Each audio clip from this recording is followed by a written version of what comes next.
Tuangazie taarifa ya huzuni. Hali ya huzuni imetanda katika kijiji cha Digula kwenye kaunti ndogo ya Sabatia katika kaunti ya Vihiga baada ya ndugu wawili kufariki dunia kwa kupigwa na radi, huku dada yao akiachwa katika hali mbaya. Watatu hao walipigwa na radi wakiwa ndani ya nyumba yao wakati wa mvua ya jioni walipokuwa wakiandaa chajio, huku tukio hilo likiwaacha wakazi na mshangao na huzuni. Arnold Adidi anaarifu.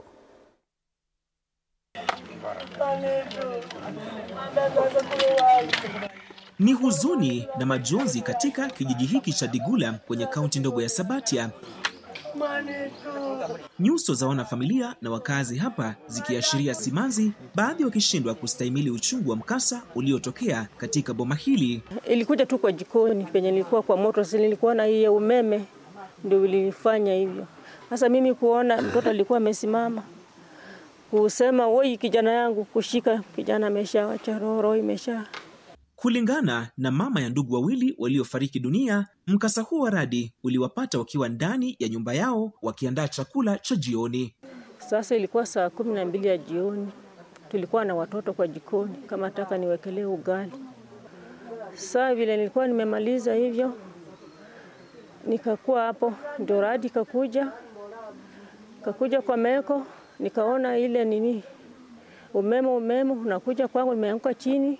Naita mtoto wangu Ruvai, huyo mwenye amekufa, ameanguka chini kumwangalia amekufa. Kuja nje napiga nduru, majirani wamekuja kunisaidia na mashosho yangu na masemeji yangu. Huyo mwingine na ako kwa jikoni, tena naenda kuona amekufa. Msichana ndio huyo, ana nguvu, tena na yeye anaanguka, wanampea maji, anakunywa, anatabika. Familia hii imevitaja vifo vya ndugu hao wawili kuwa pigo kuu. Ndoto za Timothy Luvai aliyekuwa mwanafunzi wa kidato cha 3 na Vitalis Ndoni aliyekuwa katika gredi ya 4 zimezimwa kupitia mkasa huo. Ni wanangu wasomi. Wa kwanza ni msomi wa shule ya upili. Hao watoto uchungu yeye niko nayo.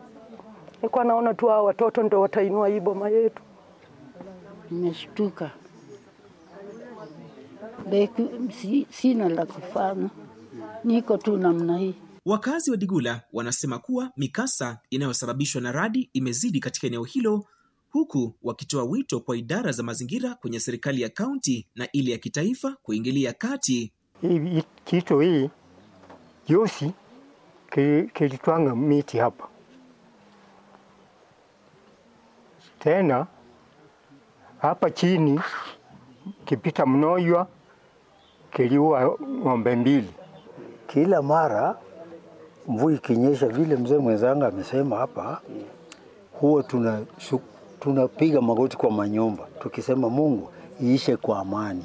Kwa sasa familia ya Vitalis na Timothy inatoa wito wa msaada ili kufanikisha mazishi yao, pia kugharamia matibabu ya mwanao mmoja ambaye amelazwa hospitalini baada ya kujeruhiwa kwenye mkasa huo wa radi. Arnold Adidi, TV47, County